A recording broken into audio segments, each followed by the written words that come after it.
Alright, everybody, I got really good industry insight for you today. I want to talk about the challenges of raising your price when it comes to selling a video game, be it digitally or in a retail market. This is kind of in response to our recent chat about We Happy Few, there we go, going from an independent release of $30 to, as they say, going full AAA with a $60 retail price when the game is released next April. Now, this has been met with a lot of discussions and a lot of heat from the fan base. And we talked a lot about the game on our recent live cast, which I'll link down below. But for today, I want to kind of use that as a springboard for talking about why there is that trouble when it comes to raising a game's price. And this will kind of link back to earlier critical thoughts and discussions we've had here. Now, when it comes to a game's price, again, we're not going to cover everything in a 10 to 15 minute video. But as we've talked about many times before, when it comes to raising or lowering a game's price, you can lower it as many times as you want and no one will complain. But the millisecond you decide to raise it up, be it $10 or even just $1, you will have people calling for concern. And this is why we rarely see this happen. For a lot of games, they will usually start out at the high end and then, of course, go down either over time or thanks to sales. With games like Planetary Annihilation and Prison Architect during its early access, they started out on the high end and then lowered it as time went on to basically say that the earlier that you're playing it, they want people who are serious. And again, we rarely hear about developers raising the price over the course of early access or after the game's been released. And the reason why, and in my opinion, why this is met with such a negative stigma has to do with how the game is being perceived in terms of the value that's being offered. The second you put your game on a store, be it physical or digital, you are setting a standard for that product.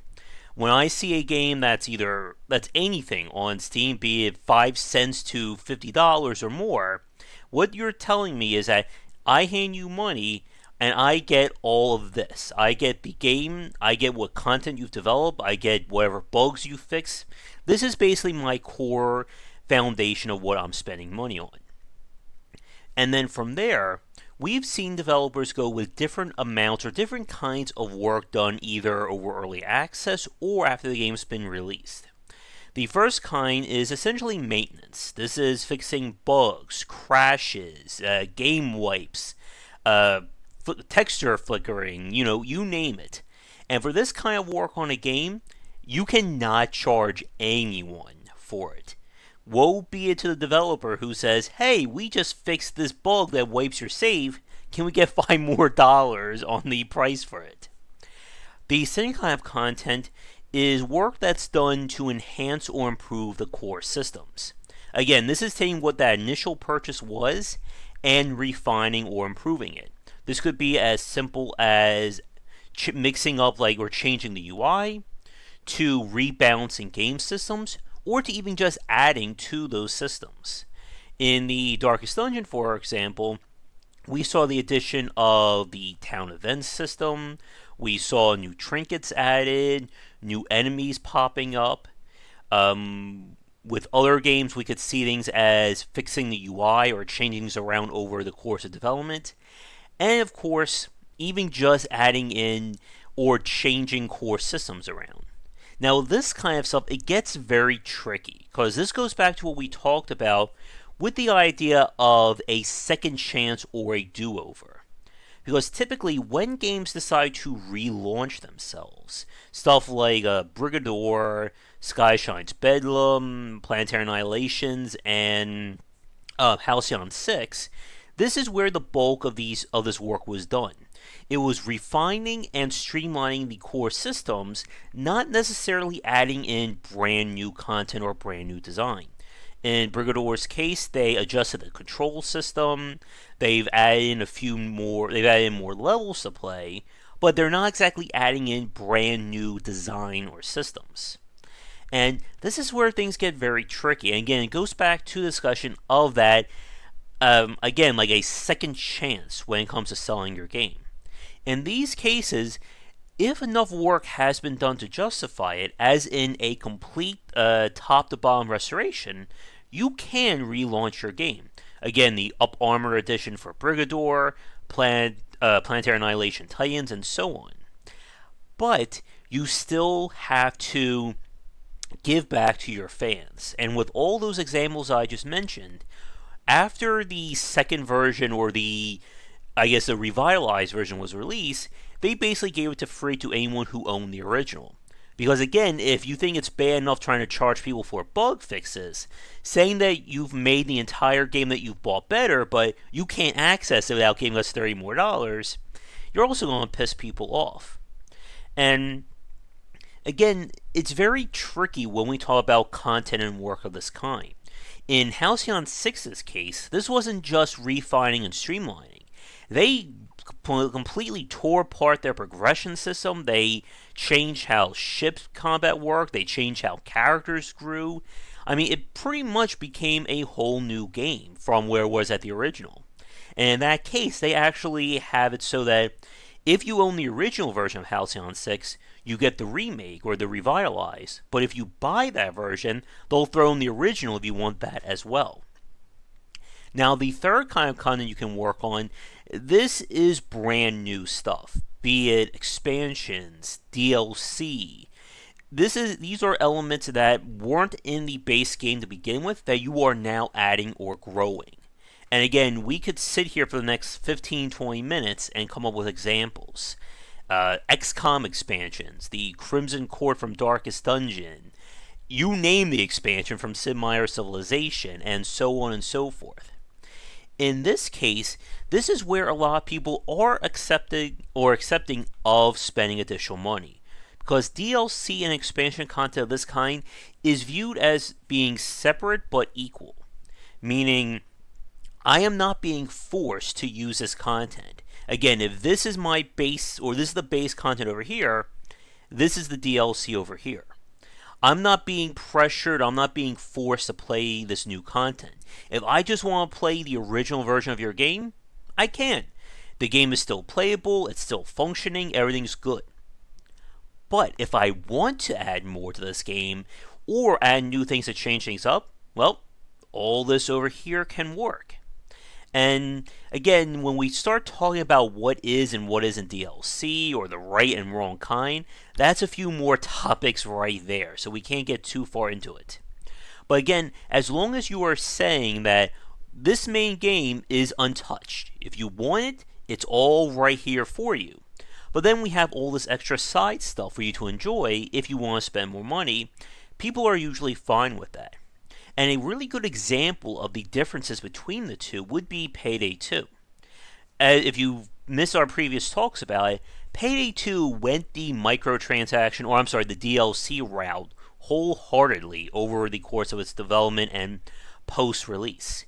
There are, oh my goodness, I think at this point there are over 150 updates or patches into the game by now. And a lot of that has been adding in content. And what Overkill did, which was very smart, was any, again, work done to enhance the main systems of the game or change that foundation is free for everybody. Stuff that add in new difficulty levels, change how stealth work, rebalancing the perk trees, anything like that, you didn't have to pay 1 cent for. As long as you own Payday 2, it was yours. But all the DLC stuff, the new heists, characters, new actual perks you can select, and so on, that stuff came in the form of DLC. And what was very important was that the two would never mix. They would not be releasing a brand new character for free, with exception to, of course, like their Crime Fest mega events, stuff like that. Likewise, stuff that would fundamentally change how the game would be played would never be free or would never cost someone anything for it. And that takes me back to the original point again, why people are struggling with We Happy Few's price increase. And Another major point about this is that it is very hard to show where the money goes when it comes to game development or with a lot of things in general, because the consumer doesn't care about that. They care about what's right in front of them. If you are, for instance, selling your home, for instance, someone looking to buy a house doesn't care that you spent, I don't know, like several $1,000s and had all kinds of trouble getting your house painted. They just care what the walls look like. And the same goes for the video game, or goes for video games as well. The consumer doesn't care that you spend anywhere from a few months of working on a game to a few years. What they care about is what's the price of that game and what am I getting for that price. And as I just said, when it comes to showing people where the money goes, this becomes almost impossible when we are talking about raising a game's price. As we said a few minutes ago, when you stick a price tag on your game, you are telling people that this is at this level, this is what you're getting your money's worth for. But if you try to raise your price tag, be it again $1 to $10, $30, whatever, you had to convince people that you have put in at least double or whatever amount of money you've spent on it into improving the game. And again, that is very tough.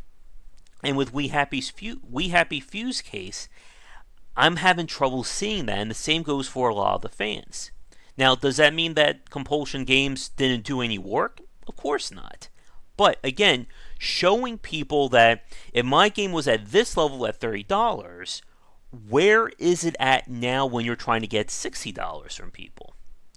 And again, when you're trying to make under the hood changes or fixing issues or refining systems, that kind of stuff isn't really seen as you improving the game. Improving in the sense that you can charge money for it. Because it's not really tangible in the same sense as saying, well, we had 10 levels of content, now we have 20. Or we had 55 weapons and items, now we have 120. And again, this goes back to what I was saying with like the difference between like Halcyon 6 and Payday 2. Halcyon 6 had a lot of changes made. Now, if you're a hardcore fan, you can see that fairly easily. But for a newcomer coming in and they're watching a video of Halcyon 6 Starbase Commander versus Halcyon 6 Lightspeed Edition, you can't really see that difference. But in Payday 2, when you see the DLC trailers for adding in a Scarface or Hoxton or the new heist, you can make that relationship saying, okay, this is new content and they're asking this amount of money for it. But when you are trying to raise your price on a game, it becomes harder to convince people otherwise, especially when the game has been out. And that, I think, is where We Happy Few kind of made a mistake. When your game is not being sold on store shelves, when it's still coming soon, you can go back and forth on the price as many times as you want. Do you want your game to be $5, $10, a nickel, $5,000, whatever you want, you can set that price. But once you publish it on a store and people are able to buy it, you have created, again, your baseline of what people should be getting when they spend money. And trying to get more money out of a game over time, no matter how much work you put into it, becomes harder and harder to justify. As I said earlier in this video, if you ever try to charge people for fixing critical bugs in your game, you are going to piss off pretty much everybody with that. And this is why when it comes to adding new content or trying to get more money from your game, DLC is considered to be the lesser of, I guess, the three evils in this case. Because it's easy to see that A, this content is separate from the game, B, it is optional to the game, and C, you still have this base game that's untouched, with, of course, again, any bug fixes or supplemental content that gets added. And one quick note, when I say supplemental content, I'm also referring to balance changes for any kind of multiplayer or even just single player games when you adjust like value of weapons, enemy health, etc., etc. But I am curious, for those of you watching this, what, like, and I said this on the live discussion as well, what do you think about raising a game's price? Not selling it as DLC, I mean legitimately saying our game was $20, now it's $30 or $40. Do you think there is a situation where that is apt? Let me know in the comments below. And again, we are not done talking about pricing or raising the price or any kind of price-based discussions when it comes to game design. There is just so many topics we can delve into, but for right now, we are going to end things here. Thank you so much for watching. If you're new, be sure to like and subscribe to the channel. Check back for daily discussions on game design here and on GameWisdom.com, where we examine the art and science of games. Until tomorrow, have a great day. Thank you so much for watching this video. If you enjoyed it, be sure to like and subscribe to the channel, and come back around 10 Eastern for regular streaming. For a collection of my writings as well as weekly podcasts on game development, be sure to check out game-wisdom.com. Follow me on Twitter at GWBycer for updates throughout the day. And to help support everything that I do, you can find me on Patreon under GWBycer or Game Wisdom. Your donations can help to keep things running, and we hit some goals, it will mean more content for everyone to enjoy. So, thanks again for watching, and be sure to come back for daily discussions on game design on the Game Wisdom channel.